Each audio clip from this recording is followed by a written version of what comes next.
Da, exact acum filmam un episod nou. Salut! În episodul de astăzi vorbim despre acele 5 greșeli în designul de restaurant. Sunteți gata?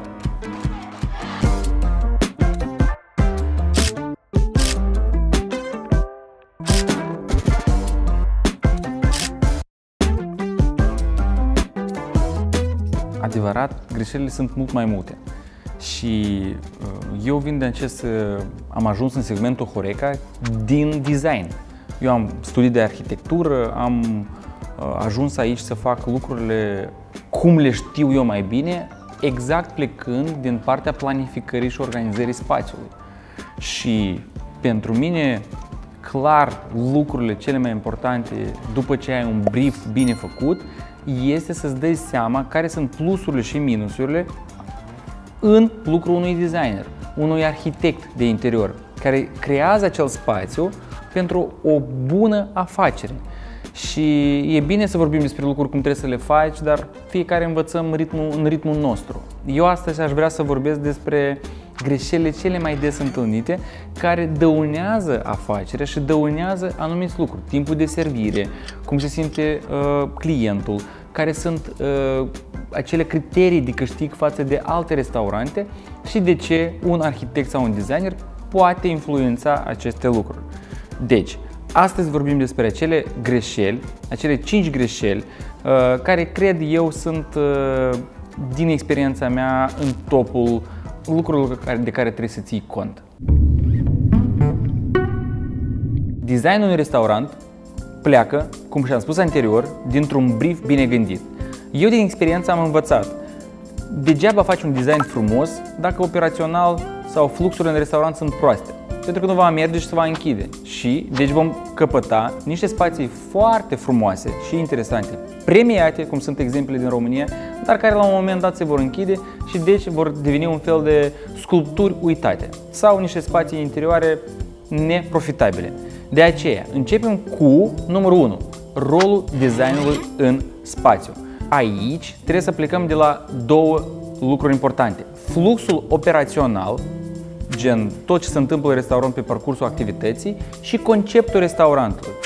Când vorbim de aceste lucruri și le suprapunem, trebuie să înțelegem clar, dacă am un concept super interesant și are la bază pregătirea produsului într-un anumit fel sau expunerea produsului într-un anumit fel, trebuie să fie pliat pe fluxul restaurantului și anume vorbim despre modalitatea de a servi acel produs către client. Și de aici, arhitectul trebuie să înțeleagă foarte corect și foarte bine care sunt aceste procese într-un restaurant și să se raporteze la dimensiuni de mese, la spațiu, la interior și nu este moftul beneficiarului sau arhitectului să arate spațiul foarte bine, să se investească mii de euro în lustre și în tot felul de lucruri inutile care încarcă efectiv capex-ul. Vorbim de acele cifre la început, care după aia va fi necesar să le rambursezi. Desigur, dacă ești un restaurant în centrul Londrei, ai o obligativitate să faci un design care să corespundă cu restaurantele din jur. Dacă ești în București, nu cred că este necesar să faci investiții care deseori sunt privite ca investiții de prost gust într-un restaurant. Deci, ne concentrăm pe business și designul trebuie să răspundă acestui business. Numărul 2. Planificarea spațiului sau proporția între tehnologie și spațiul de primire a clienților. Aici aș vrea să încep cu acel timp de așteptare. Știți deseori că te duci la un restaurant și te trezești că aștepți 45 sau o oră câteodată mâncarea. De unde vine toată treaba aceasta? Păi din proasta repartizare sau proporția proastă între restaurant, mă refer la metri pătrați, și la numărul de clienți. Dacă ai prea mulți clienți, să zicem că ai 200 de clienți în spațiu și ai un spațiu de bucătărie, ceva de genul la 50 de metri, clar, în momentul când acești 200 de clienți vor comanda din meniul ăla stufos 10 de produse, tu nu vei face față și unicul lucru care va fi influențat va fi timpul de servire. ori se va servi rece, ori se va servi cu întârziere, de aici va veni nemulțumirea. De aceea, recomandarea mea este să fie proporția între 40-50%, 50-50 sau 40-60, cam atât. Și un restaurant perfect lucrează undeva în jur de 90 de clienți bine serviți la o proporție de 100-200 de metri pătrați în bucătărie.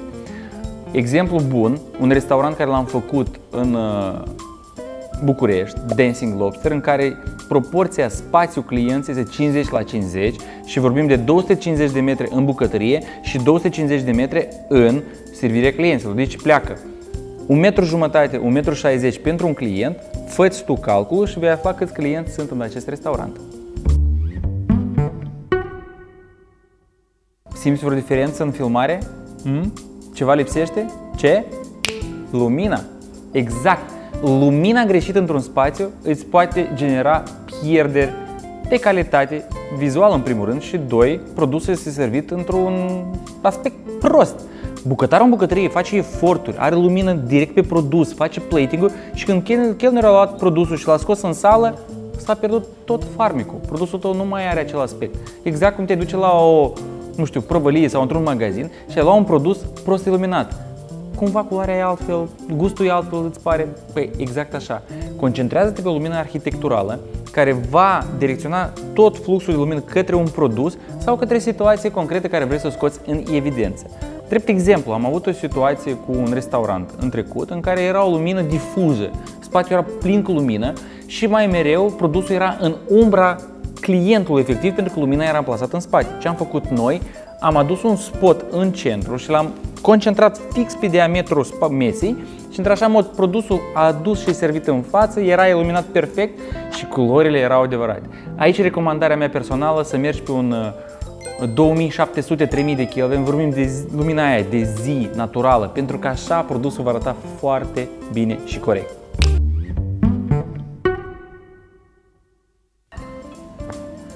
Una dintre greșelile cele mai des întâlnite este exact când vezi o farfurie prea mare pentru o masă prea mică sau invers, niște farfurii mici cu o masă imensă. De unde vine? Revenind la dimensiunea produsului sau modul cum tu prezinți, avem de obicei diferite dimensiuni de farfurii, care în mod normal trebuie să se adapteze pentru dimensiunea mesei. Deci, dacă ai o farfurie prea mare și cu o masă prea mică, 2 persoane sau 4 nu mai au loc de nimic. Deci este prea mare. Sau invers, prea mic.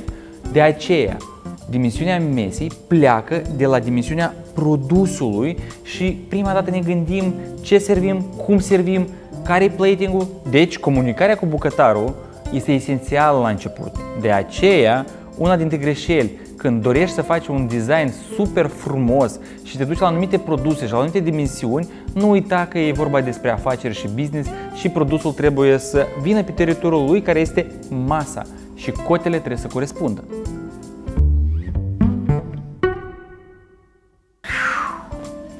Băile.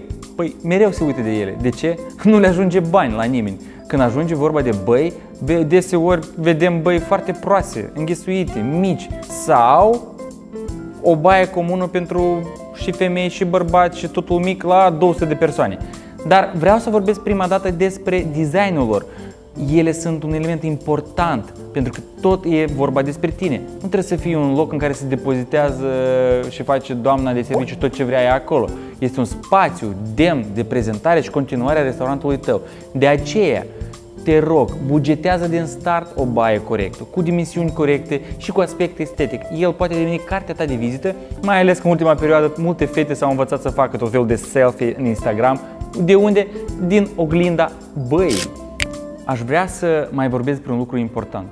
Sunt acei oameni cu probleme locomotorii. Ei tot mănâncă, toți sunt clienții noștri.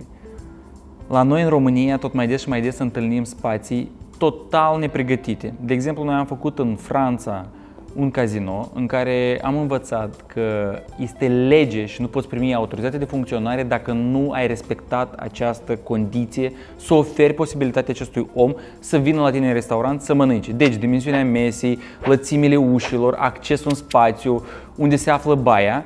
Da, Din păcate, recunosc și eu, am făcut spații în care am fost dus și impus de clienți să facem, nu era pregătit spații pentru așa ceva, dar unde am reușit, am făcut tot ce am putut și am creat acele condiții pentru aceste persoane. Mulți am întrebat cum, de ce nu facem și au zis că băi, sunt un procent foarte mic. Băi, sunt cetățeni, sunt clienții tăi și oaspeții tăi. De aceea, vă rog foarte mult, luați atitudine și gândiți-vă și la acest aspect. Succes! Deci, care sunt greșelile cele mai principale în designul unui restaurant? Da.